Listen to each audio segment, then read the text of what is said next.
The John, Anik, and Kenny Florian podcast. John, Anik, and Kenny Florian. I fucking love them. I can't get enough of them. Let's hear that Boston next. Big jab there from Duffy, and Frank Mir is hurt now. Down goes Duffy, out cold. Frank Mir does it again. Rock'em sock'em robots here. Oh my goodness. Hyperbole. There are a couple of absolutely self-involved bullshit artists. Here are your hosts, John, Anik, and Kenny Florian. All right, just like that, UFC 273 Fight Week is upon us, sort of, I guess. Saturday, April 2nd, 2022. It's episode 343 of the Anik and Florian podcast. If you're only a listener, you're missing out on my Kenny Florian t-shirt today. I mean, look at that. Let's go, Team Florian president. Gosh. Keith is the vice president. I'm the president, Keith. Right? You know, Dr. Florian, I'm the president of this fucking it's good to see you, buddy. Good to see you as well. As a time when I was definitely way more ripped, much better shape. Oh my God. And certainly more handsome. But my beard was pretty weak. So and staring death in the face. Oh my gosh. So I got my Bitcoin on Gemini. Okay. I thought that was enough, and they call that a wallet. But I guess I need now like a hard drive wallet. Is that what you're telling me? I mean, I'm not trying to turn this into a Bitcoin program, and I know you probably get paid for your Bitcoin analysis, but like, you got to help a brother out. Do I need a hard drive now too? Is that yeah. what you have being sent to me, Kenny, or what? Yeah, it looks like a little thumb drive, little cold wallet or whatever. Right. Yeah, and you know, you have that. You set that up. We could talk about some security measures you could take for that, and yeah, that's the way to do it, dude. Okay, all right. Yeah. So I guess will that be like tied to my like Gemini stuff? Like that Gemini stuff will be on the hard drive, or no? Exactly. You'll send that. You can send that over to your little hardware. It's almost like you have it on the phone or whatever, and then boom, secure. My goodness gracious, you know. Unbelievable. I'm just trying to follow Ken Flo's lead now, but this is a mixed martial arts program, and we have got a lot to get to today. A lot of big favorites at UFC 273, and a lot of people are talking about that. So certainly plenty to get to with James Krause in the main event challenge. He is in New Orleans. We will also talk to what we hope is a spirited Ray Longo. You know, I know you've got some things you're going to throw his way as far as the first fight, having rewatched it. And, we'll see if Longo responds or if he just kind of, sidesteps you like he is so accustomed to doing. And I will also talk to big gun Brian Petrie before we get on out of here. So big things ahead today on the Anik and Florian podcast. You got 2 titles up for grabs. It is a loaded UFC 273 fight card. And you can get in on the action with DraftKings Sportsbook, the official sports betting partner of UFC. New customers can bet $5 on any fighter and get $100 in free bets, win or lose. It's guaranteed. And also, if the sportsbook is not available in your state, it's not a problem. You can still get in on the excitement. Everyone out there can play for a share of millions in prizes with the DraftKings Daily Fantasy MMA contests. All you need to do is draft your lineup of fighters, which is wicked fun to do, by the way, if you haven't done so yet. You draft your lineup, all while staying under the salary cap. You rack up points for strikes, takedowns, knockouts, things like that. And I can assure you DraftKings is safe, it is secure, it is reliable. And best of all, you can withdraw and deposit your cash whenever you want. I make more deposits than withdrawals, but that's okay. So to get involved for UFC 273, all you need to do, download the DraftKings Sportsbook app now. Use promo code ANIK, A-N-I-K. Throw $5 down on UFC 273 and get $100 in free bets no matter what. That's code ANIK this Saturday at DraftKings Sportsbook, the official sports betting partner of UFC. 21 plus restrictions apply. See show notes for more details. All right, we're not going to bury the lead today. Let us get to the selections for UFC 273. Let's get to the main event challenge. It's the main event challenge.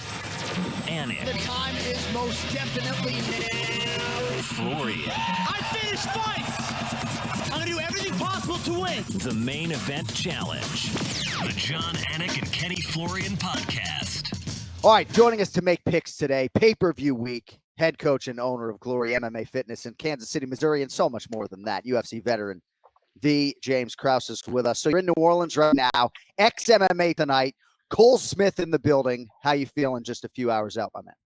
I don't need to feel good. I'm not fighting, so. No, it's you know what's crazy is I don't think I've ever been here before. I don't think I've ever been to New Orleans. There you go. And it's an absolute shit show here right now because the NCAA tournament's here. Like, you're not going anywhere to eat any less than like 45 minutes, hour away. It's crazy right now. Lot of noise. All right, well, hopefully we won't keep you too long today. Just 4 picks, actually. Main card still getting sorted out. Removal of the fight recently between Kelvin Gastelum and Dracus du Plessis. So first for us, dying to know where you guys stand on it. At strawweight, a pick'em, Mackenzie Dern and Tisha Torres, minus 110 on both sides. James Krause, I'm glad I'm not making a selection today. Who do you have? I wish I wasn't either. This one's a tough one, man. It's one of those ones where if the fight stays standing, it's a heavy lean on Torres. If it goes to the ground, it's a heavy lean on Dern. I feel like historically, dude, I literally am going to change my pick right now. Yes, I like that. I think you should. I was gonna play Tisha Torres, and it's because I feel like her footwork is so good. She's not easy to take down. She moves really well, strikes really well, always striking on the move. I like that a lot. But I feel like Mackenzie Dern, correct me if I'm wrong, I feel like she's gotten every single person she's fought down, with maybe an exception of like the quick knockout she's got in the UFC. She even got Marina Rodriguez down for a round. And I feel like if this fight hits the ground, it's gonna be bad news for Torres. I feel that way. So I guess I'm going to go Dern. I don't feel great about it, though. Yeah, it's interesting. Kenny, Mackenzie Dern figures to have learned a lot from those 25 minutes with Marina Rodriguez. That was last October in a main event. Tisha Torres has won 3 in a row, and that came after an extended losing streak. I think Torres is going to continue to present her best version to date. I really do. The question is it enough, Ken Flo, this Saturday night against Mackenzie Dern?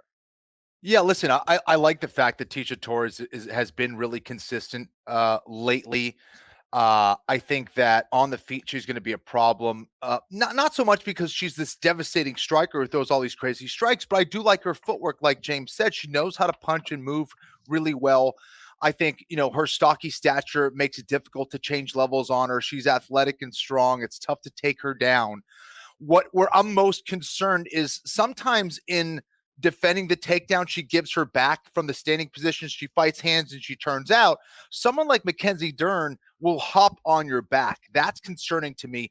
And just like a lot of great one-punch knockout artists, Mackenzie kind of just needs to get you down. If she has 30 seconds or more, you're in big trouble. She's that good on the ground and she'll have that kind of advantage. Yeah. However, I would like to see more development in her striking and primarily her takedowns. I haven't quite seen that yet. I have seen improvement in her striking, but I think Tisha has an ability to throw off even more experienced strikers. So for that, I'm going with Tisha. It's hard to go against Mackenzie. I love her. She's so sweet. She's great, talented jiu-jitsu player. But I think at this stage of their careers, Tisha has the advantage. I love that this fight was put together, and I like to hear the opinions, obviously. All right, at welterweight, featured bout here, 11th ranked Khamzat Chimaev is minus 525, taking on the number 2 ranked contender Gilbert Burns, who is plus 385. So Chimaev turns 28 on May 1st. 4-0 in the UFC, 10-0 overall, as dominating a prospect as I have ever seen. I am not surprised by this line in the slightest bit. Certainly Gilbert Burns is certainly Gilbert Burns is the far more UFC tested party. I train with his strength and conditioning coaches once a week, so I intimately know this camp and these guys and strategically what they're all about. And it's not that I don't give him a chance. And if you want to say the betting line is disrespectful, I'm not going to sit here and get into a long-winded debate with you. But I believe he deserves this distinction and this type of respect that he's getting. I just think he's the bigger man, but I think it'll be competitive for however long it lasts. James, ultimately, they don't care where I stand. They want to know which way you going. Dude, to me, okay, so let me ask you a question. Let's lead off with this. Where would you put the line at on Chimaev versus Usman? Well, I think it would be probably close to a pick'em, right?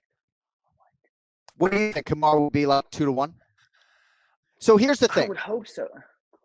I mean, like Vicente Luque is favored to beat Bilal Muhammad, right? like, what is Chimaev against Vicente, right? Like, and it isn't a means of disrespect, right? But there's one segment of people that are like, hey, man, you know, like, I can lay the price on Chimaev and I'm gonna. And then there's the far larger majority that suggests this is the most disrespectful betting line that they've ever seen. To me, you know, I see a weight class discrepancy here. And ultimately, Gilbert's not going to know the strength until he gets there, if indeed the fight does get there. But I'm excited to see what Gilbert can do with the opportunity, and he's certainly unfazed by that betting line. I can tell you that. Well, let me just tell you where I was going with that. So on some books, I've seen Gilbert as high as like plus 600, 575. Right. As the closing line, I just looked before we got on, the closing line on Burns versus Usman was around minus 200 on most books. You're telling me that Chimaev is 3 times the favorite as the undefeated #1 pound-for-pound champion in the world? That just doesn't make sense to me. And we're also talking about he's facing a guy that has realistically gotten the closest to beating the champion. Yeah. Like, nobody's gotten closer. You can make the argument for Colby going the distance or whatever, but I'm talking about the ability to finish that fight. No one has gotten closer to beating Usman than Gilbert Burns in recent history, right? And I'm sure if we go down the road, I could be wrong on that or whatever. But in the last, let's call it 3 years, no one's gotten close, right? And except for Burns. Hurt him, dropped him.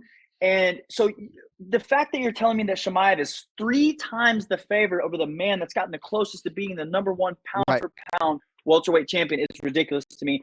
I'm not saying that Chimaev is not going to win. Sure. But from a betting perspective, if I can get a guy that came the closest to being the #1 pound-for-pound world champion, undisputed champion, if I can get him at 4-1, I have to do it. I have to. Yeah. I have Yeah. to. Well, certainly in our scoring system, it makes a lot of sense to go the Gilbert Burns way. And Kenfo, he's a dog. There's no doubt about it. You know, he is so comfortable anywhere the fight goes. I mean, I don't know that there's any athlete in the division that is so comfortable anywhere a fight goes. Ultimately, And probably the best grappler in the UFC, like MMA grappler. I mean, that's arguable. Stylistically, I can't, there's no way, man. I just can't do it. Kenny, what do you have on Chimaev and Burns? Listen, I absolutely agree with Krause, and so far as there is great value in Gilbert Burns. Why? Obviously, everything that Gilbert has achieved. You look at his background, all that stuff. And for Chimaev, I feel like I only know a fighter when they've been tested, right? It's easy, when things are going well and you're smashing everybody. And hey, maybe Khamzat is that good. Maybe he's that good where no one has challenged him and even had a right to challenge him at this point. He's done this in 2 different weight classes, 185, 170. I know he doesn't love cutting down to 170 pounds. He does it, and he's massive for the weight class. What we've seen from him is tremendous wrestling, excellent boxing with power. He can mix it up. He's extremely confident. He knows how to control you.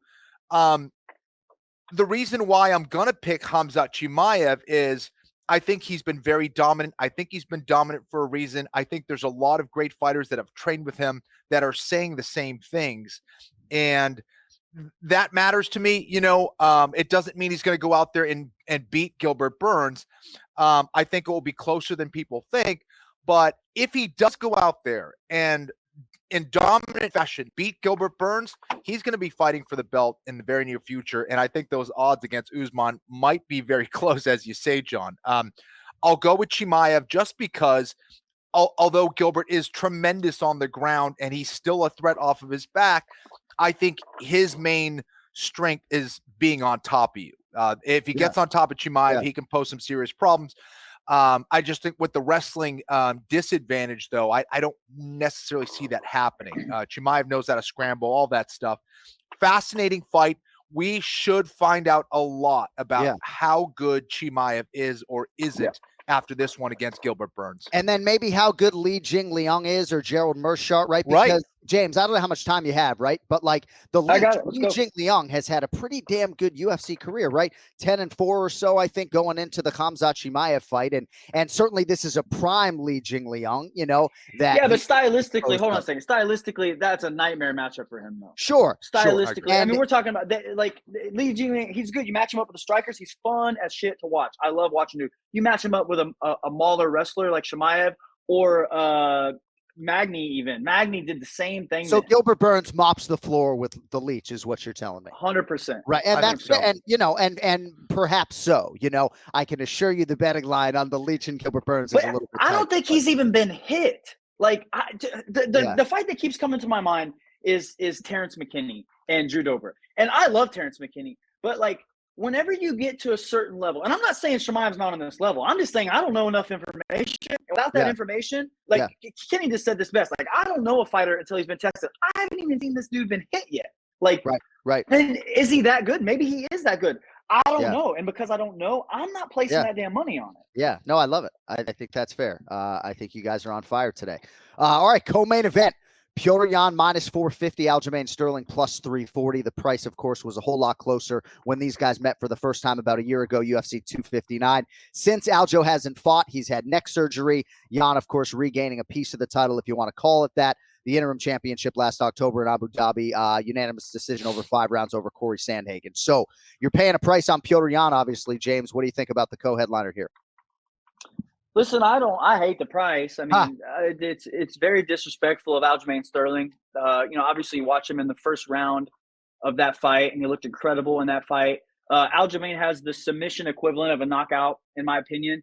And I think if he gets Yan down, he could. Dude, I've grappled with Aljamain, and he's a monster on the ground. The dude's a problem on the ground for anyone. Yeah. And the problem is getting him down is going to be the big issue. But because Aljamain has the equivalent of a knockout punch on the ground, he has the ability to take somebody down and finish a fight, just like we were talking about with Mackenzie Dern earlier. Because he has that, I can't play the, I can't play the big money, the big chalk here. Now, if you have a gun to my head and you say, James, pick a fighter, I'm probably going to go with Yan, just because I feel like as the fight goes longer, he seems to steam. Like, he seems to gain power as it keeps going. Aljamain in the last fight started to fade. I think he started a little too fast. He faded, and I'm assuming they're going to make these adjustments, right? But after watching Yan in the Sandhagen fight, he just keeps getting better and better and better. The more he gets, I don't necessarily think it's a cardio thing. I think it's a timing thing, right? Because Aljamain doesn't slow in any other fight, right? So it's not a cardio thing for him. It's a timing thing. And I think that they've had 25 minutes together. I think Yan's going to start a little faster, and he's going to find him a little earlier than he did before. If a gun to my head, I have to go Yan. This is one of those ones where I would play Yan, but I would go Aljamain by submission. Okay. All right. So you bet on Aljo, but ultimately, gun to your head, you like Petr Yan. Is that right? No, but if you're going to bet, if you're plus right. 600, 700, something in there, right. Right. Yeah, Kenny, it's an interesting fight, right? I mean, a lot of valuable experience gained for sure for Sterling and his coaches, but there was a lot that went Petr Yan's way in that first meeting. You know, some people have suggested when they watch back that UFC 259 meeting, I haven't done so yet, that it was closer than they initially thought it was. What are your thoughts on this budding rivalry and ultimately how much finality we get Saturday night? Yeah, listen, I think some great thoughts there from James, all of which I agree with. I did go back and watch that. I thought that Aljo actually won the first 2 rounds. Things started there was a momentum shift that was going Petr Yan's way. That's just the way he fights. He is of the technical variety of fighter that is, especially, with 5 rounds, he's going to have an advantage in that he reads you the first round, second round settles into his game, third, fourth, fifth, he's pulling away from you and starts to really throw bombs into that third and fourth round.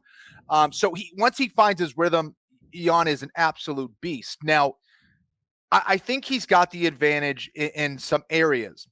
In watching the Aljo fight, what was surprising to me was I actually think that Aljo has more to gain from the fight. As far as going back and going, all right, this was working, this was not.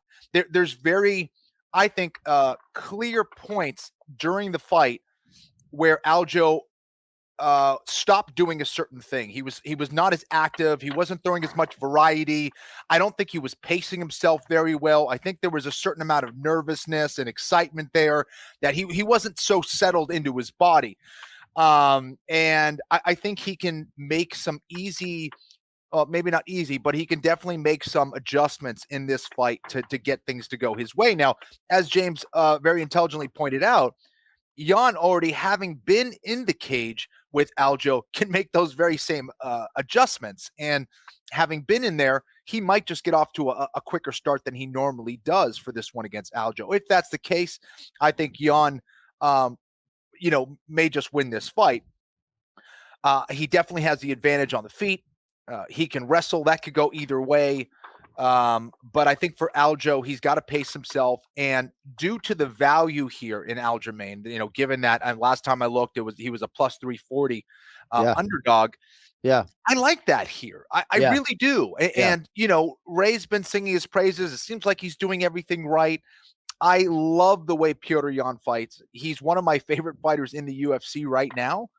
But I don't know. I kind of like Aljo here. I think people are kind of sleeping on him a little bit. Well, if you're asking me if I see more value on Gilbert Burns plus 385 or Aljamain Sterling plus 340, I'm not going to tell you because I'm calling the fight. But it's interesting, James. You know what I have written down on my fighter? I was actually going to ask you that. I was like, I'm really curious now. Yeah, no, I'd probably disclose more than I can do right now. But yeah, I mean, right. It's easy for me to hop on a microphone next week and say I told you so, but I'll tell you exactly how I feel about that next week. I have written down on my Petr Yan fighter card, like playing with his food, like in the Faber fight, maybe he could have gotten him out of there earlier. And sometimes that's like a negative connotation when it really shouldn't be. And it's maybe that I'm not watching it with a sophisticated enough eye and he's not at all playing with his food. He's getting his reads, But yeah, I think he's very patient. I think he's very patient in how he attacks. And I don't think you're wrong. I think I think there are some times where he could turn it up a little bit. He plays it safe. For as aggressive of a fighter as he is, he does play it safe sometimes. I don't mind that, man. Like the dude is incredible. Like I like his game a lot. He knows. I think he knows when to turn it up and when not to. You know what I mean? Yeah. And like it's hard to turn it up on some of these guys because when you do at that high level, they'll make you pay for it. I mean, I think he's a very, very intelligent fighter with maybe some of the best fight IQ in that division at least. And he's incredible. He reads well. Yeah, and he's hit a 10 on the tough prick scale, the nasty prick scale as well. Oh, he's got it all. He gets a 10. Yeah, he's got it all. Couple sons, beautiful wife. There's a lot of people I trust who think he's going to go down as the greatest bantamweight of all time. He certainly needs a win Saturday night. All right, main event for the UFC's undisputed featherweight title. Widespread here. Alexander Volkanovski minus 720. Chan Sung Jung plus 500. Volko's won 20 in a row. Chan Sung Jung won a main event against Dan Ige. That was his last fight last June. Pretty remarkably, he fought Jose Aldo for the title back in 2013, then the military service. So the Korean Zombie is 4-2 in this sort of second UFC stint since he returned in 2017. He has earned another championship opportunity. James Krause, what do you think he's able to do with it? I'm a huge KZ fan. I like him a lot. And I have mixed feelings about this fight. I really watched Volkanovski. I really started to. I'll be honest with you guys. I was late to the party because I just didn't see it. Right, I didn't see like he's just so fundamental. He's a guy that I feel like when you watch him, it's like man, he does everything right. But I have a feeling he's a feel guy. Like when you get in there, it's just like oh shit, this is different. You know what I mean? Like this is what they were talking about. Right. And when I started to break him down and I started to watch him, what I realized is. I think he may be the best fighter in the entire UFC at covering distance. He's incredibly safe, incredibly smart in how he covers distance, how he closes the gap. He does that probably better than anybody else in the entire UFC. Add that with he is definitely a top 10 most durable fighter in the UFC. And I'm talking about from a chin perspective, from a submission defense perspective, a durability over 5 rounds perspective, and cardio plays into that as well, right? His overall durability to be in a fight for 25 minutes is absolutely incredible. Top 10 for sure, top 5 maybe. He's up there, but he covers distance so well. I think he's the best at it. And what I see this fight is I see, and this is where I was telling you I have some mixed feelings about this. I see the KZ Ortega fight, and I seen Ortega kind of touching KZ up in that fight, and then you go to Volkanovski and Ortega, and then you see the difference there, right? So there was obvious levels difference between those. The problem that I have with that is, we've talked about this before, is KZ and Ortega was on Fight Island. And I personally don't take those fights into consideration when I'm studying film for my fighters. I've seen too many guys come in saturated, under recovered, and they look like shit. I won't say I don't take it into consideration. I don't take it near as much. Like, I give it like a half a point or whatever, just because I've seen so many guys come in like, oh man, what was wrong with him that time? That night he just looked off. Yeah, no shit, because he fought at 3:30 a.m. off of a 16-hour plane ride, a 9-hour time change, and hadn't slept in 2 days. You know what I mean? Like, of course he looked like shit. So, gun to my head, Volkanovski, I think he's incredible. I think he's amazing. I think Max is the only guy in that division that can beat him. I love KZ. I just don't see it happening. Ken Flo, main event, UFC 273. How do you see it?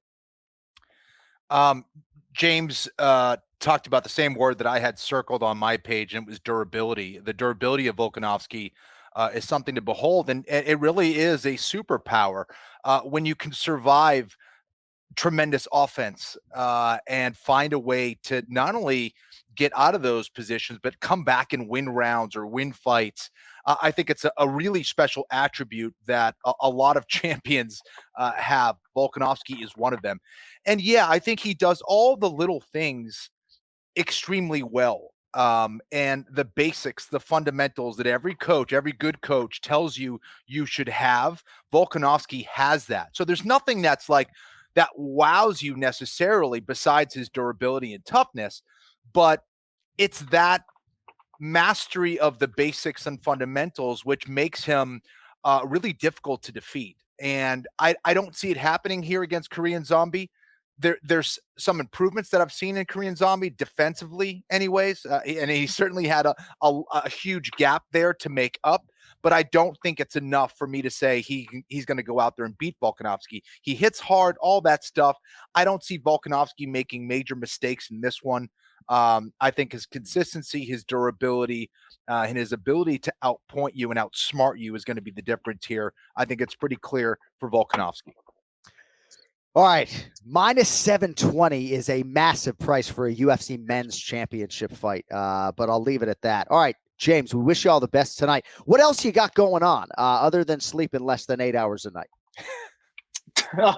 Tim's right over here. He's trying to lay down right now. You must have seen my story this morning. It was basically just a roll off. I'm like, we're both just sighing, trying to who's gonna sleep shittier, Tim or I. Right. I just started this betting Discord. I just started, I think, like a week ago. We do betting, crypto, real estate. I think we have over 400 some members in a week, and I'm just giving out my betting picks and other crypto. I have a crypto play that I gave out that's up like 93% or something in a week. And yeah, we've been crushing it. So we killed it on Cage Warriors, and I give away a couple free picks. There's a paid version and there's a free version too. So we've been crushing it, man. Just go to my if you follow me on Instagram, go to my story, and I have a link in there. Links in my bio too. All right, at the James Krause, if you want to get on in. I'm kind of intrigued, if I'm being honest. Maybe when I get off the air. Hey, best of luck with Cole Smith tonight. Don fucking Shanus in Boston. Hopefully he holds serve as well. And look forward to seeing you on the road in the not too distant future, brother. Appreciate your time as always. Thanks. See you, James. Appreciate you guys. All right, James Krause with us for the main event challenge. All right, now joining us from the MMA Takes podcast at MMA Takes podcast, Big Gun Brian Petrie. Hey! Print the fucking shirts. Let's go. I mean, you got a nickname. It didn't take very long. Did Cody give you that nickname? I think it was either Cody or Tim Berger, right? Is that it? Is Cody? Okay. Is Cody Will saying Berger? yes? Okay. Yeah, I saw it on Twitter's. And my last name is kind of polarizing. I can't get a fucking nickname. Everyone just goes Petrie. So when I saw Big Gun, I'm like, hey, that's got to stick. Let's go. Well, I mean, your segment on this show should be the Petrie dish, right? You get a little dish of fucking Petrie, right?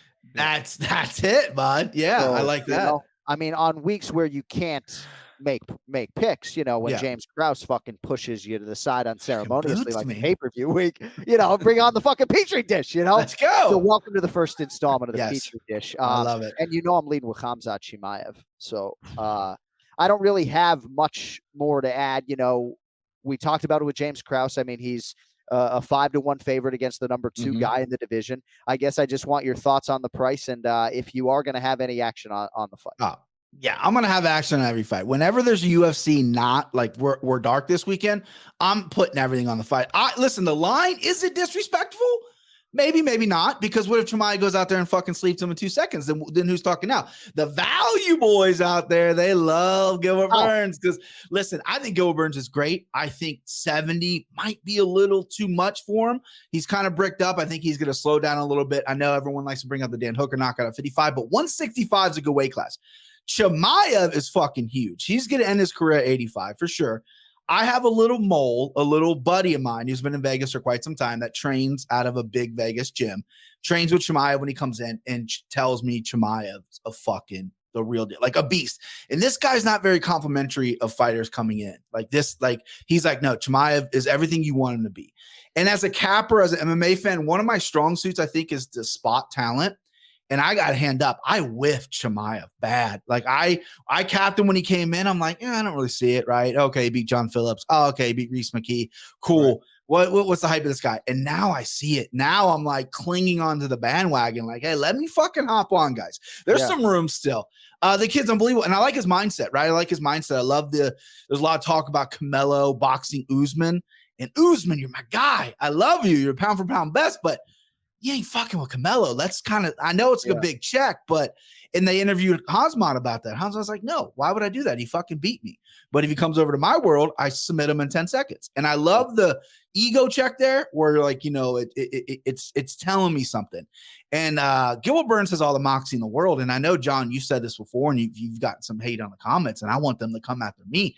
No one wants to fight Chimaev. No one's calling this guy out. Next to Usman and Colby, he's got the most juice in the division. Yeah, he's ranked 11th, but if you steal this hype, you're that guy.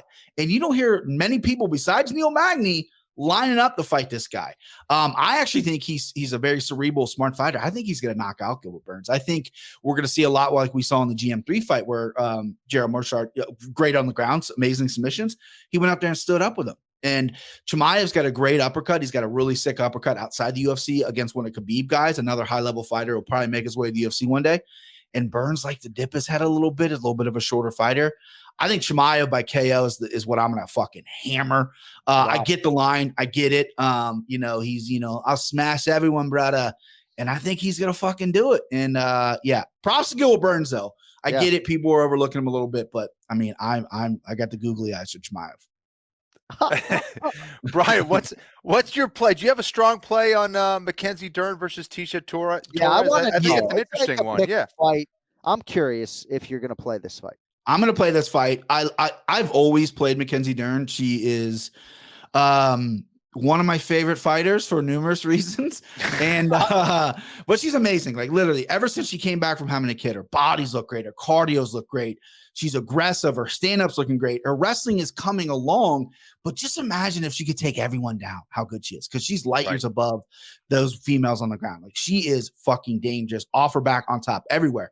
But Tornado, Tecia Torres, OG of the game, she looked great against Angela Hill. And Torres' biggest thing was she went on a 4-fight skid in the UFC. Now she's on a 3-fight winning streak. Her biggest thing, in my opinion, was she just didn't go. Their corner's like, you have the cardio, just go. She wouldn't throw.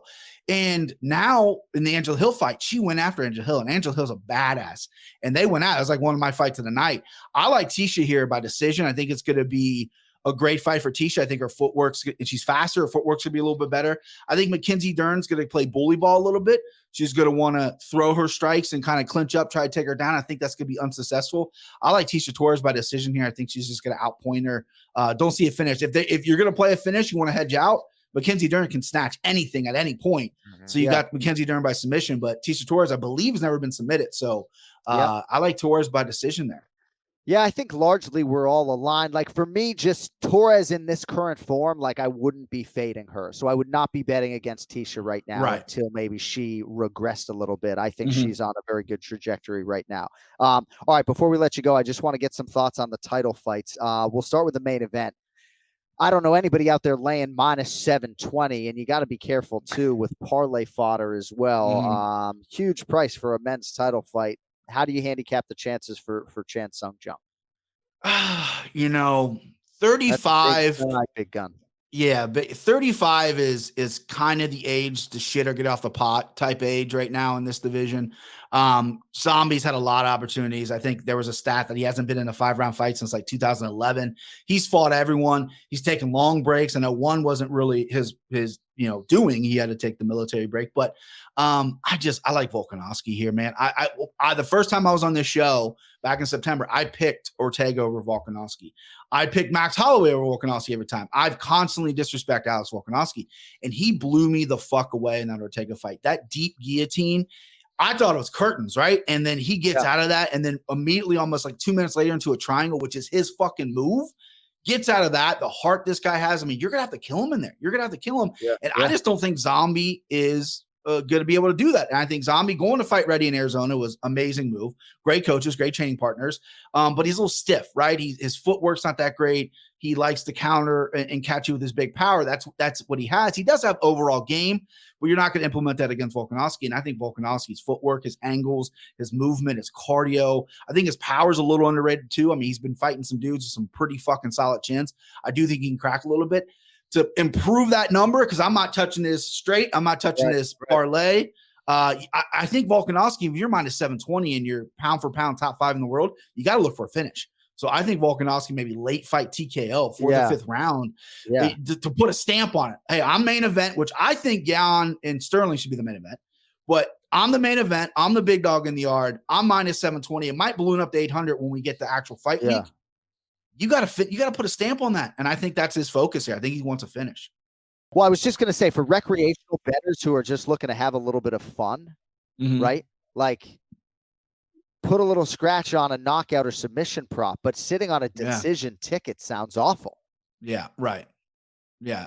Sitting all night waiting for Volk by decision, forget about it. That's true. Yeah, you got to have some action. Yeah, I'm going to play. I'm not going to touch it parlay-wise. A lot of people, the value boys are coming out screaming, Zombie's got the value. He's been around forever. I get it. It's a crazy number, but I just respect Volkanovski. I'm done disrespecting him. I like him. I like him by TKO here late. All right. Before we let you fly, since I believe I'm having some technical issues here in Boca Raton. Obviously Ray Longo is a part of this program. Didn't stop Ken Flo from picking Petr Yan though. Yan Sterling, BP. I picked Ken Yan. Flo pick Aljo? I picked Sterling. Yeah, you picked Sterling. Right. Petr Yan is a pretty big favorite here. Yes. Some would say deservedly so. Other people like that disrespectful adjective. What do you think about Aljo's chances? And ultimately, will you have a wager, sir? Yes, I'm going to have a wager. And man, I tell you what, I could go 4 hours in this fight. I don't ingest a lot of, like, if I've seen a fight once, I don't have many abilities. My one ability is if I watch a fight once, I got it pretty locked in this fucking head of mine. I've rewatched this like 4 or 5 times this week, and there's so many layers to this fight. That's why I think it should be the main event. They fucking hate each other. The legal knee with the title change. I mean, it's crazy. First things first, though. As an MMA fan, how dare the fans out there boo and hate Sterling for getting kneed in the fucking head illegally? Like, what are we doing here, guys? Be better, right? I can take the screaming obnoxious shit, but booing Aljo, who's a fucking star, he's 1A, 1B, depending how you look at it, 135, and we're all of a sudden not liking him. He's got knee in his fucking head. Like, what are we doing here? Right. The guy's the man. He's good looking. He speaks well. Exciting fighter. He's a finisher as well. And I don't get that. So MMA fans, shame on you. The best fans in the world. But how fucking dare you? Listen, these guys are, like I said, 1A, 1B. I like Petr Yan. Big props to Ray Longo as well, because a lot of coaches, I've seen it myself, where a guy has kind of awkward striking and they're a little offbeat and it's not maybe the most technical in the world. They kind of get changed a little bit. The coach, his ego goes, no, my fighters fight like this. Put your hands up like this. Do this, do this. We don't throw kicks that way. Ray let Aljo be Aljo. The Funk Master is a Funk Master for a reason. And his offbeat striking, I think, really put a pause in Yan in that first round. Yan likes to read. He slows into the fight. And Yan's the exact opposite. He does everything perfect. Chin down, hands up, marches forward. But I think if Aljo didn't get clipped in that first round, one judge did have him win in 2 rounds. I had Aljo losing that first round. Only basically got clipped, got put down. Won the second round, and then uncharacteristically started to fade in the 3rd round. And I think he just rushed a little bit. He threw like 80 punches within round 1 or round 2 or whatever. Just cut that down by 20%. I love the volume. I love creating scrambles. That's where he's the best. He scrambles. He gets your back. It's fucking curtains. You know what I mean? And Aljo can do that to anybody. And so, man, this is just such a tough fight. Again, I could just keep going on and on. I'm going to try to condense what I got here. But listen, the podcast loves Aljo. I love Aljo. I've been an Aljo fan since he was on fucking Team Bomb Squad back in the day. John Jones recruited him before he went to Ray Longo. Like Team Bomb Squad used to have a terrible video blog, and I used to watch it late night because I was a fucking addicted to everything. Yeah. And so making the move to Ray Longo is important. So I've been Aljo forever. I love Ray. Ray's a great coach. He's all right. I mean, no, Jesus. My mom's from Long Island. My mom's a female version of Ray Longo. That's why I cuss so much. Okay. So I apologize. That's right. But you know, Cody's obviously got close. Listen, I like Aljo, and I'm not being a homer. I sat down. I was like, you know what, Brian? Pick the fight. Pick who you think's gonna win. Put your head down. Don't care about, Cody's gonna delete your number. Ray's gonna send guys to knock on your door. Pick the winner, right? And I sat down, and when you're giving me Aljo at this number, it screams me to put a couple units on it because it only takes one scramble, one position for Aljo to get your back of me. People are forgetting that what Aljo did to Corey Sandhagen, who is an elite guy. No doubt. He can do that to anybody. And I know everyone loves Petr Yan because he's such a fucking beast. But man, I mean, at that number, you're disrespecting Aljo. It's kind of the reverse of Chimaev. Chimaev's getting all this hype and everyone fucking loves him. And now the public opinion of Aljo is a little lower. So you're getting a great number in him. I'm playing great numbers out here. I'm trying to fucking win and play great numbers. And I like Aljo. I think they're going to fight again. Obviously, I think this will be a trilogy fight. But I can't wait for this fucking fight. I'm fucking jacked. Yeah, I can tell. I love it. We're not gonna make you shave your head if Aljo loses. I think I appreciate that. I will. Again, I got clippers ready, boys. Well, we'll just save that wager because obviously the Ilir Latifi Alexei Oleinik fight is not happening, but eventually there's going to come a fight and you're going to shot that for now. There. All right. Well, you can hear more from Brian on this fight card top to bottom later in the week. MMA Takes Podcast at MMA Takes Podcast. It shows how much of a non-ego guy you are that your handle is not Brian Petrie. It's just the MMA Takes Podcast. Guy's just an MMA fan trying to provide fucking good content. That's what I'm trying to do. I'm not a tout. I don't charge for picks. And then if you come at me in a losing week, I'm not going to block you like soft serve ice cream guys out there. Come at me. I have bad weeks. Imagine if I said you weren't an ego guy and then like you charged for picks or something. Oh, God. I can't do it. It makes me sick. Yeah. Hey, well, you're on a hot streak. And we look forward to talking to you in advance of the next fight card coming up April 16th. I believe it's Vicente Luque and this channel's Bilal Muhammad. So, hey, have a great day and a better evening. And it's good to see your shining face as always, brother. Thanks, boys. I'll see you later. Big gun. See ya. That's it. Petrie with us on the Anik and Florian podcast. Let's get to the Ray Longo minute. It's now time for the Ray Longo Minute. I want you to punch a hole in his fucking chest. That's what I want. The Ray Longo Minute. Starring Ray Longo. The John Anik and Kenny Florian podcast. Ray Longo now joins us as he does every week here on the Anik and Florian podcast. So just wrapped up with a more high-profile program, as I understand it. Yes, Embedded was here today. Wow. Wow, this is big. Once again, it's real. Once again, Aljo looked really good today. I'm very excited. You know, look, we got the weight cut and the rehire to go, but if the fight was today, I got the better guy. He looks like an absolute monster. Ken Flo watched the fight back. I have yet to do so, but I think he had some thoughts in terms of the first fight and some things that maybe Aljo could have seen that you guys might have seen on film. Ken Flo. Ray, I wanted to ask you about actually the weight cut first, because you mentioned that. I think a lot of people forget or may have forgotten that he didn't have a great weight cut the first time around. I know he was trying some new things. How have things changed, and how is that going so far? Okay, look, we talked about it. Look, before the fight, like the day before the fight, that's why even the weight cut thing was new to me when he said it. But look, I think Aljo's an honest guy, and I had this conversation with him like months ago. He's like, you got to tell me the truth. If it was really a weight cut, like a bad weight cut, that's going to make a big difference. He said it was horrible. and he didn't have the energy. He just wasn't himself. And you got to remember, now he's had the operation also. So he always had that injury in the back of his mind. Look, mentally, he's in a good spot. But Kenny, as you know, that bewitching week of cutting weight, and not only sometimes you cut weight and that's great, and then the rehigh goes south, right? So everything goes good. Like, again, based on what I'm looking at, I 100% have the better guy. Right. As I went back and watched the fight, I thought the first 2 rounds were for Aljo, but what I saw was it seemed like it wasn't sustainable. The pacing, Right. It seemed like he was maybe a little bit excited, overly excited, or I don't know, maybe too nervous. But when I saw the fight, I was like, Aljo was doing great, and then he stopped being as varied with his attack. He wasn't mixing it up as much, and I think that's when he started to allow Petr Yan back into the fight. What was your sense of that fight going in there, and what kind of I guess adjustments are you guys hoping to make in this rematch? Yeah, look, Kenny, I think you'll agree with me, because a lot of people have watched the fight and said, you know what? For a guy that didn't feel good, he was doing really good. Yeah. He really was. Now, the aesthetics of some of that fight were awful.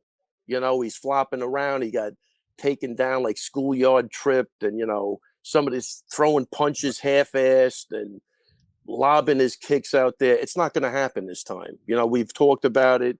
I think we made the right corrections. And, me and Al told him, I think last week, we're just happy that he did his whole camp here. We're all vibing together. I think it'll make a difference. But Aljo said, look, he goes, honestly, I could have had the camp anywhere. I was not going to perform that night. So he's sticking to that. He's healthy. His head's in the right spot. He's super fucking talented. His ground game looks off the charts. And I'm super excited for this fight. For a plus 360, that's 100% wrong. Yeah, that's a huge price.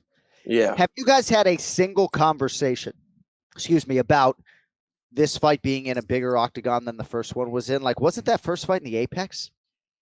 First fight was in the Apex. That's yeah. crazy, man. I told this to Aljo too, and I'm not making a big deal out of it, but like even during the sparring, when Matt Serra's here and he's coaching him on the ground, it's a huge difference. Unfortunately, Matt's not going to make the fight, but he has been here for the camp. But to me and everybody around, it's a big deal. It really is. So, sure.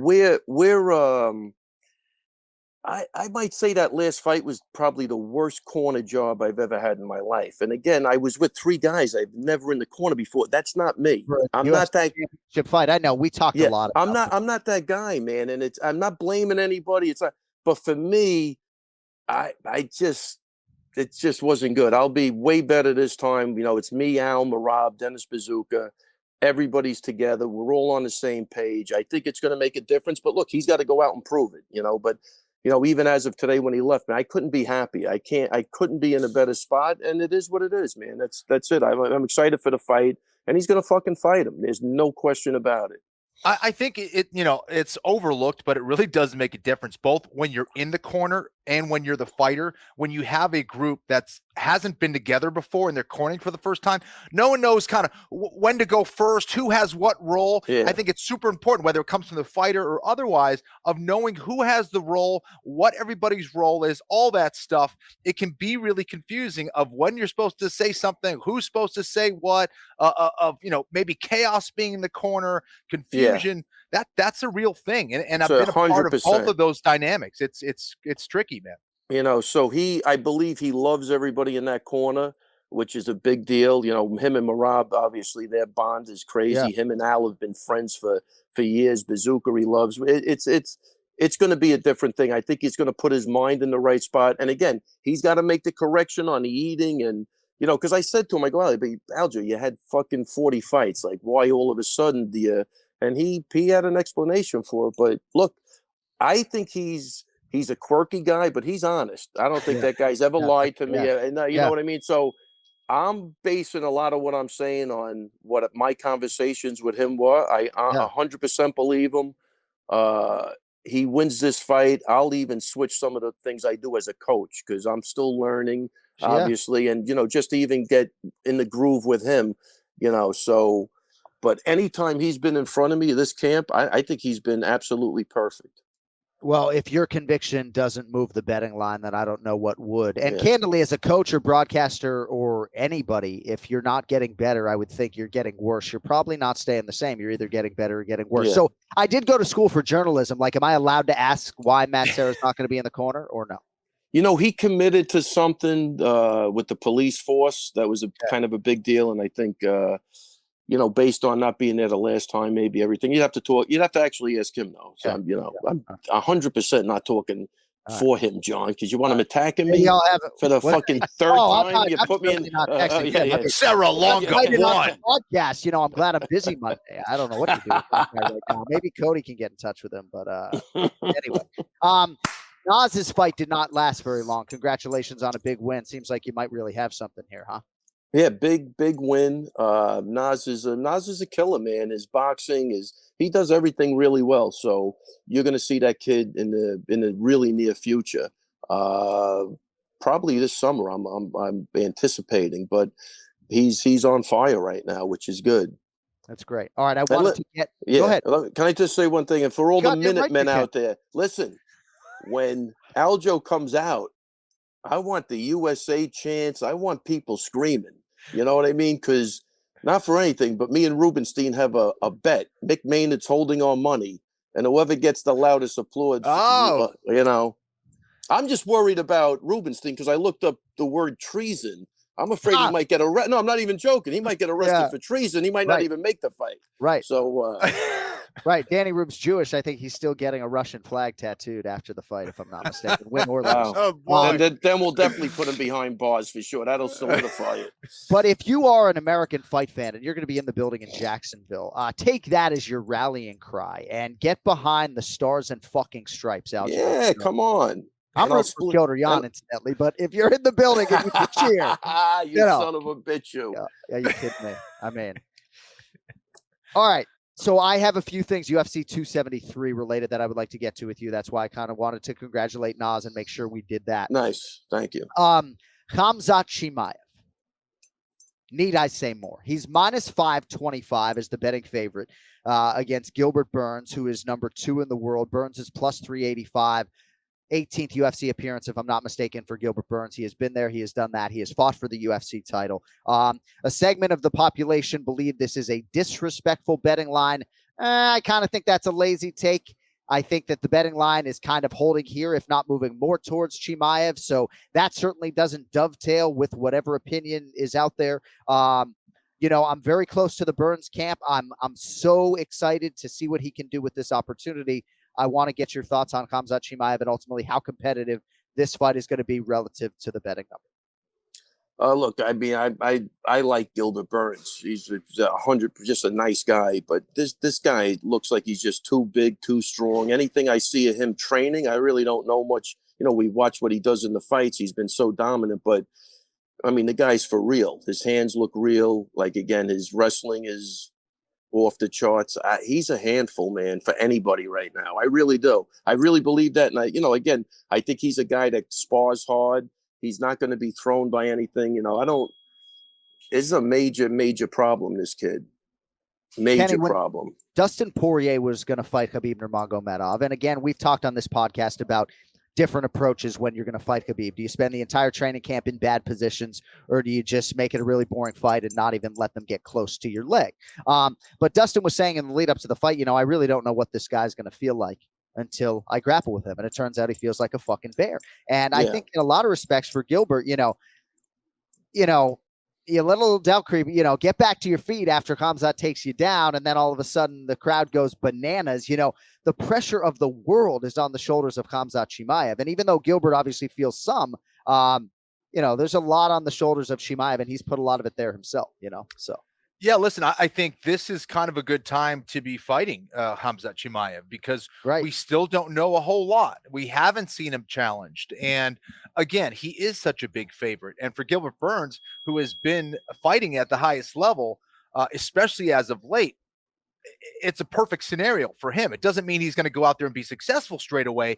But, if you're going to fight a guy with a bunch of hype, at this stage, this is the time to do it. So, I think it's a pretty good place to be for Gilbert Burns. I think it's going to be an interesting fight. Who do you think wins that fight? So I picked Khamzat. I picked Khamzat. I think Chimaev gets it done. I picked Aljo. But I think we're going to learn a lot about Khamzat either way.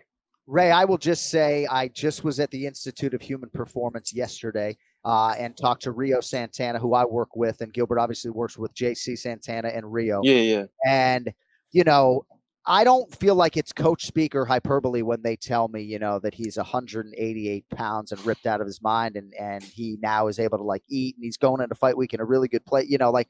Hayes in the barn for him. I mean, he couldn't have put himself in a better position to try to win this fight.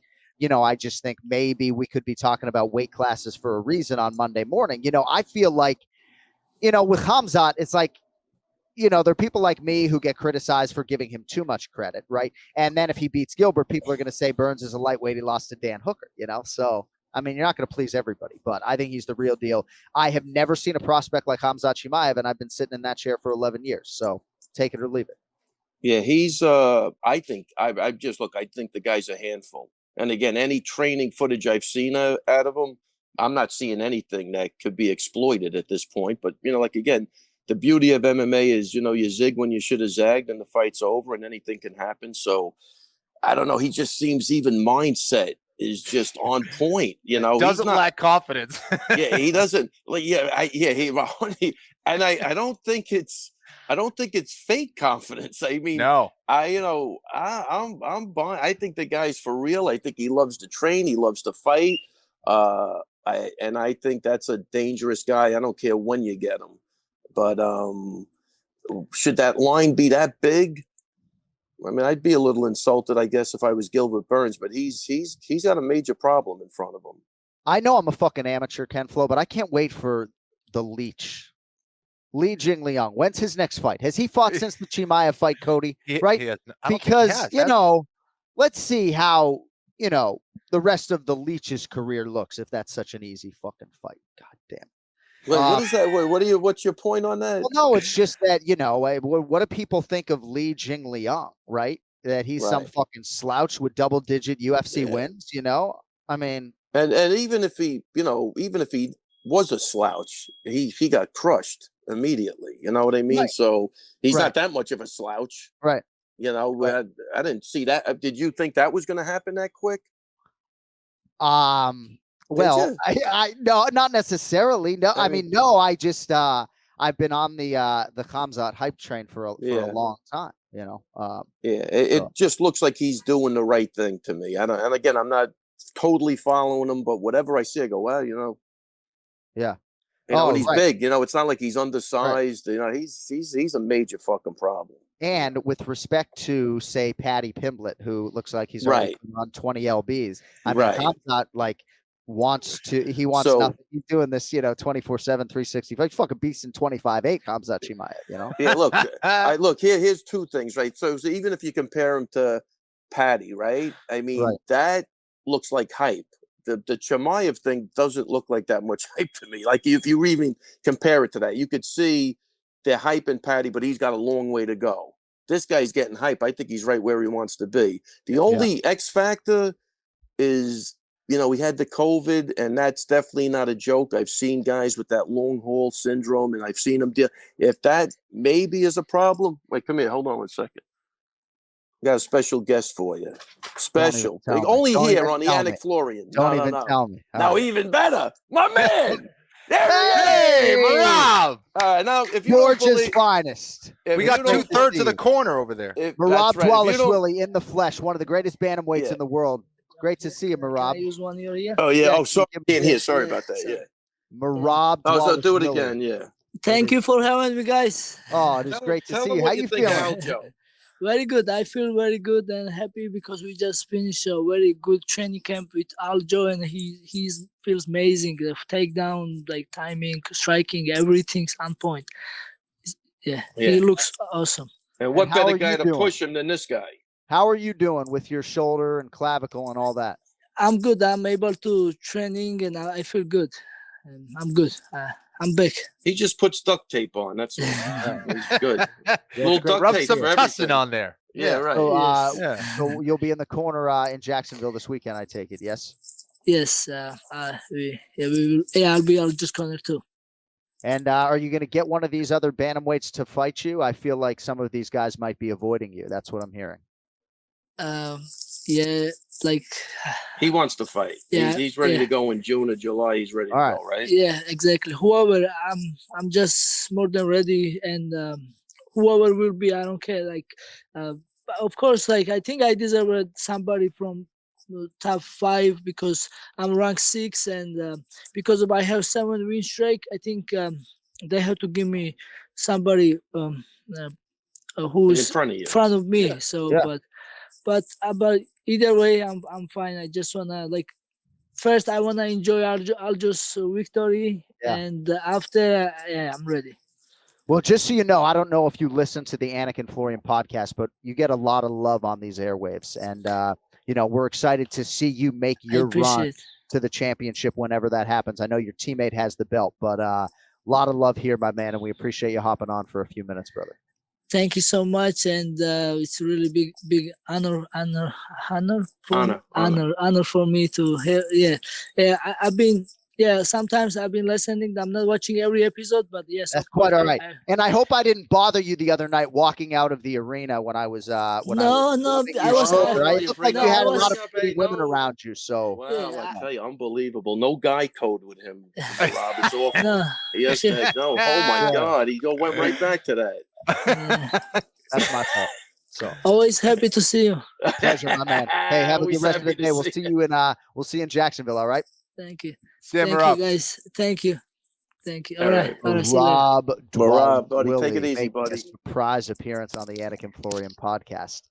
That is great. I mean, if I couldn't have Aljo right then and there, Merab would be my second choice. I got a little bit nervous. I thought it was going to be fucking Sterling.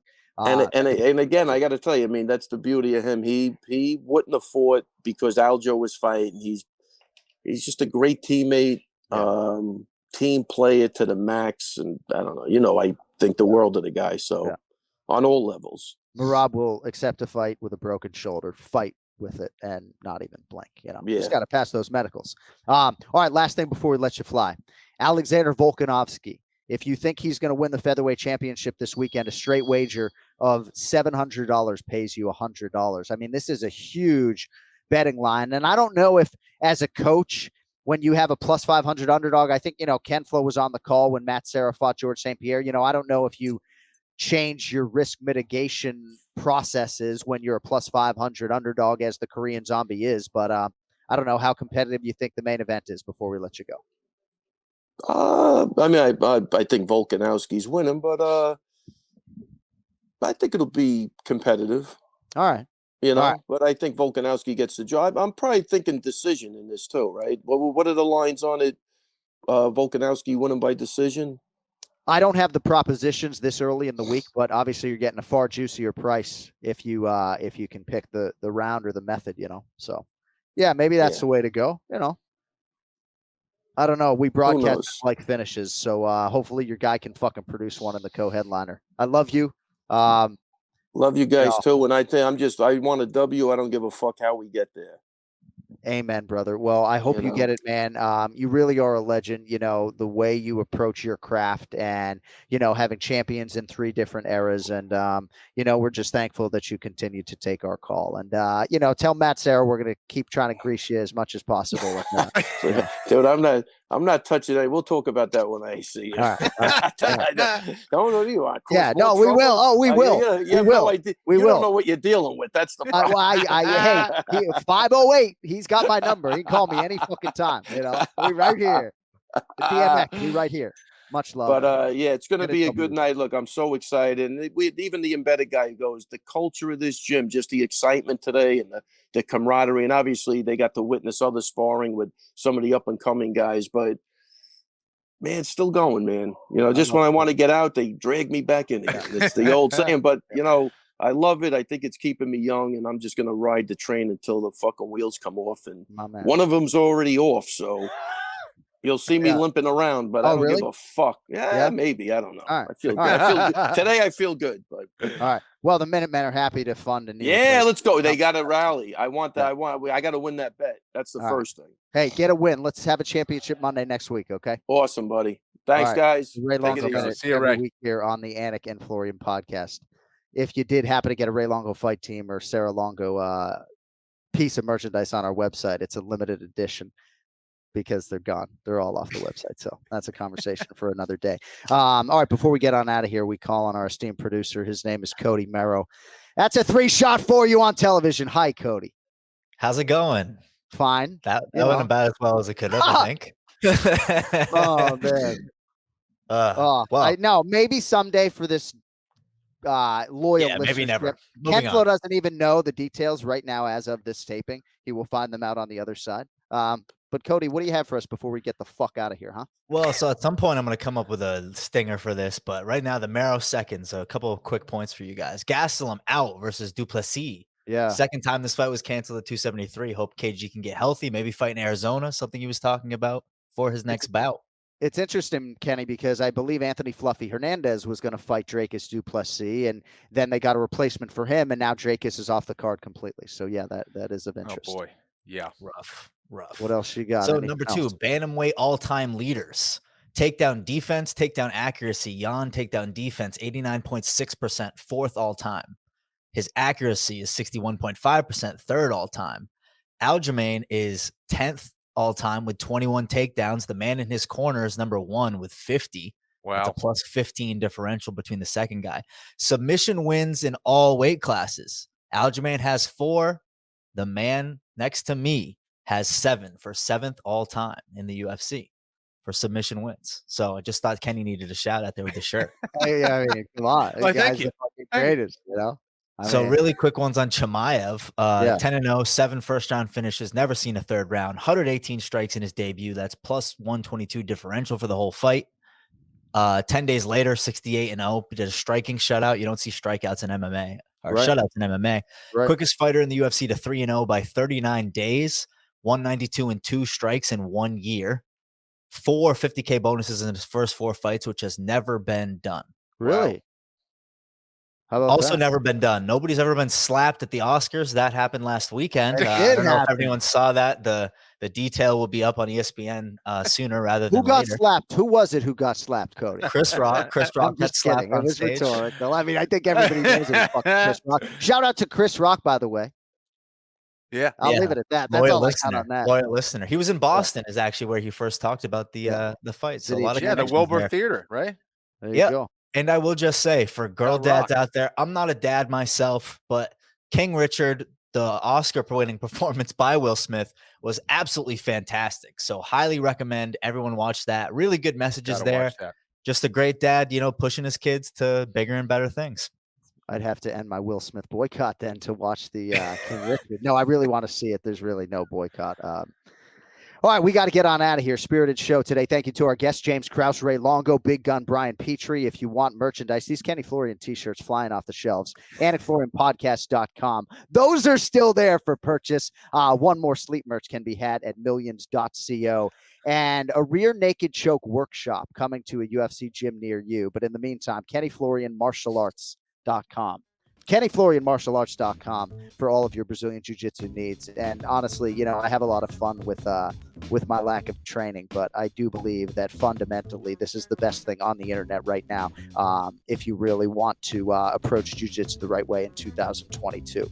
We will be back next weekend, probably late Sunday night on YouTube with our next episode. We will recap UFC 273 and we'll see what Gilbert Burns has for Khamzat Chimaev. We'll see if we have a new champion undisputed wise at either bantamweight or featherweight. Thanks to our producer Cody MERRROW. For Ken Flo, I'm John Anik saying so long for now. Until next week, do not text and drive.